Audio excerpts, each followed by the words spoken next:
بسم الله الرحمن الرحيم أنا جو أحد الشيخ إبراهيم آدم بريتش وحن ربا إن إذا شيء فرصة ذهبية وهذا النهاية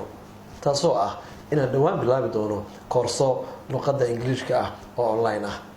كورسدان waxaa ka faa'iideysan kara dhammaan qof walba oo shaqo badan yahay oo shaqeeya galinka hore iyo galinka dambe haddaba anigoo ka duulaya ama tixraacaya codsiyo badan oo iga yimaada dadka waqtigooda aad ku yar yahay aan haleeli karin inay fasalada soo xaadiraan ayaan bilaabay koorso English oo online ah koorsadan waxa ku dhex qaadan doontaa wada sheekaysiyo casharo tayo leh sheekooyin iyo waliba grammar aad u tayeysan oo lagu bari doono habka ugu sahlan ee ardayga uu qaadan karo ardayga qaadanaya koorsadan waxa lagu hayn doonaa dabagal gaar ah waxaan ogaan doonaa qaabka uu ardaygu uga faa'iideysanayo koorsadan waxa jiri doona leeliyo loo diray ardada sidoo kale imtixaano ayaa jiri doona ardada laga qaadi doono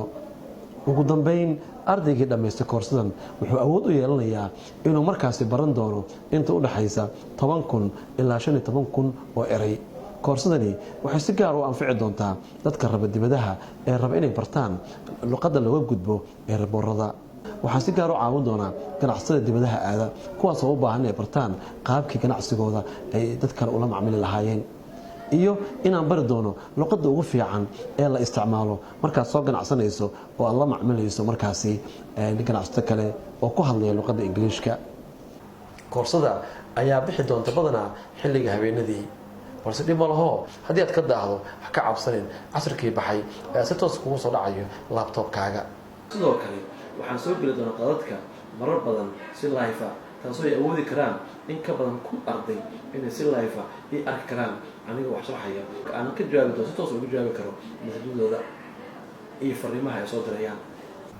waxaa cusub mudan in koorsadu ay u qaybsami doonto qaybaha soo socda waxaa jiri doona nooc la dhaho foundation ama asaas taasoo lagu talagalnay ardada fahamkooda luqadda uu liito loona bari doono qaab tartiib ah oo xasilan waxaa jiri doona qaab intensive course ah oo ardada ku bari doono mar walba qaab degdeg ah oo ay ka faa'iideysan doonaan waxaa kaloo jira oo aan rabaa inaan la wadaago inay jiri doonto qayb gaar ah oo la VIP course oo loogu talagalay 50 qof oo kaliya ardada aan fasalada wax ugu dhigo ayaga waxaan leeyahay waxba ha walwalina wali sidii baan u wadayaa fasaladii aan dhigi jiray subaxdii iyo galabtii ardayga ugu dambeyn ku guuleystay inuu barto koorsadan wuxuu awoodi doonaa in uu qaato shahaado diploma ah ardayga baranaya koorsadan wuxuu u baahan inuu haysto laptop iyo sidoo kale internet ha walwalin koorsadan magaceedana waxaa la dhahaa anyway iyo anytime xilli kasta iyo meel kasta aad joogto aad ku baran kartaa haddaad joogto beertaada haddaad joogto xafiiskaaga haddaad joogto gurigaaga cabdirasaaq British weeye oo idin leh waxaan rabaa inaan gaaro guri walba oo ku yaalo dalka Soomaaliya fadlan iga faa'iideyso oo koorsadan ha ka maqnaanin ama yeeso ku seegin waa fursad dahabiya waad mahadsantihiin wixii faahfaahin ah oo intaa dheer fadlan la xiriir taleefanada shaashada kaaga muuqda